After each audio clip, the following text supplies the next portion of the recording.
Do you experiment enough with your podcast?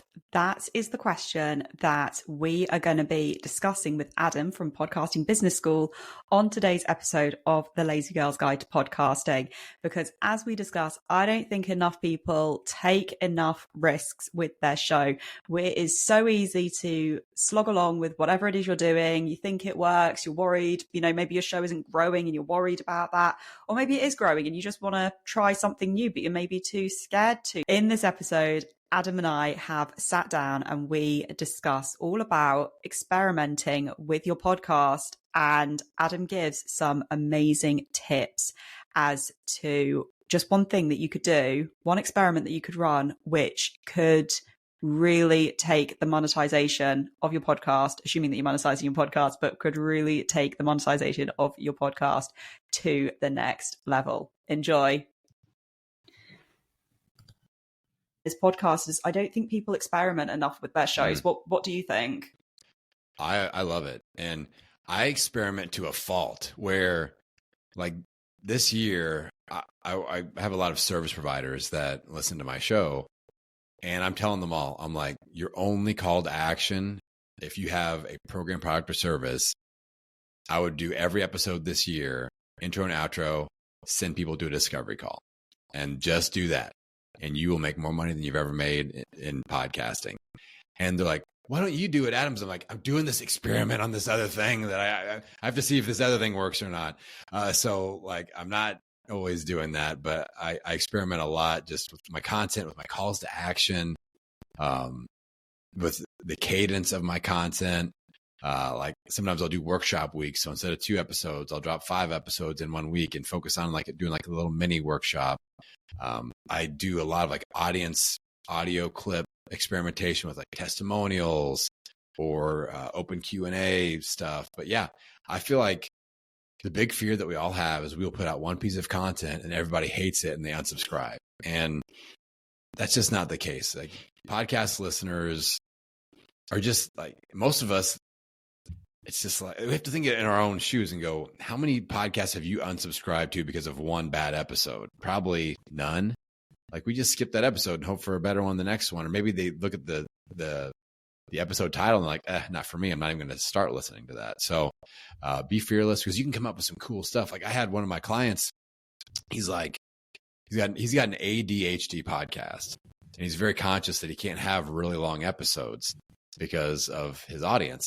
And he wants to do interviews, but he also wants to have some expert positioning. So we came up with this idea to do what he's calling snippet episodes, where he's going to do an interview for maybe 30, 45, 60 minutes, but he's primarily doing solo episodes. He'll teach on a topic and he'll go, and now let's pull in a 10-minute clip from my session with Verity, where she talked about X, Y, Z. And then, so it's kind of like a sandwich. He'll introduce the topic, he'll bring in an audio clip, and then he'll go on the other side and unpack and give his own opinion. So he's still kind of the important person on the show, but still features another person as a guest. So that was just really brave of him. And those episodes are getting great feedback from his audience, and they're shorter, and he still gets to feature other people and collaborate with other people in the space. So yeah, we need to be a little more fearless, a little less fearful with experimenting a little bit, because we can create some cool stuff. Absolutely. And I think that's what the really cool, first of all, I'm going to mention about the ADHD podcast. I think that's absolutely brilliant. And also, how cool is that for a guest as well? Because you're potentially going to end up multiple episodes yeah. without interviewing for multiple episodes. So from a guest point of view, that's absolute genius. Yeah. But again, from the fearful bit, I love what you're saying, because what is the worst thing that's going to happen? I mean, I've been trying for the last few months. I don't have an intro anymore on this podcast. I just decided to get rid of it. Yeah. And do you know what? That's kind of working. In fact, I know it's working because the retention is getting even longer. And when I first said that, I was like, I'm getting rid of intros. So I'm mainly active on Twitter, and so many people were like, but why? But you have to. I was like, but why do I have to? Where is this? Where is the 10 commandments of podcasting that told me? And that's what I love about podcasting, because I do think it's still relatively developing, up and coming. I don't know how to put it, but I just don't find like there's as many rules in podcasting as there are for other platforms like social media, YouTube, etc. Yeah. It's still, we are still in the frontier of podcasting. Like, we're still figuring things out. There's so many ideas that have not even been discovered yet. And just like the rate that podcast, people launching shows and listeners listening to shows, like if you'd asked me 3 or 5 years, like when I started in 2015, my parents had no idea what a podcast was or anything. And now they can find a podcast. I'll be like, hey, go and find, Lazy Girl's Guide to Podcasting, and they can search it on Apple and they'll find it. No problem. I have to verbally tell them. I don't have to give them a link or anything. And boom, we're good to go. So the opportunity is there in this space. So everybody that's listening in, like, you got to know that you're in the right place is what I'm trying to say. Like, learning from people like Verity and myself and that are experienced in this space. There's just so much potential there for not only podcasting as a medium, but man, if you're using this as part of your business ecosystem and you're wanting to draw people in from a client perspective, it's the magic bullet in my personal opinion. Yeah, definitely. I was just laughing internally there when you said about your parents not knowing what a podcast was when you started out. Do you remember when iPods first came out, and it was the 4 little bits on like that tiny little screen. It said music, it said podcast, there was something else, and then there was settings.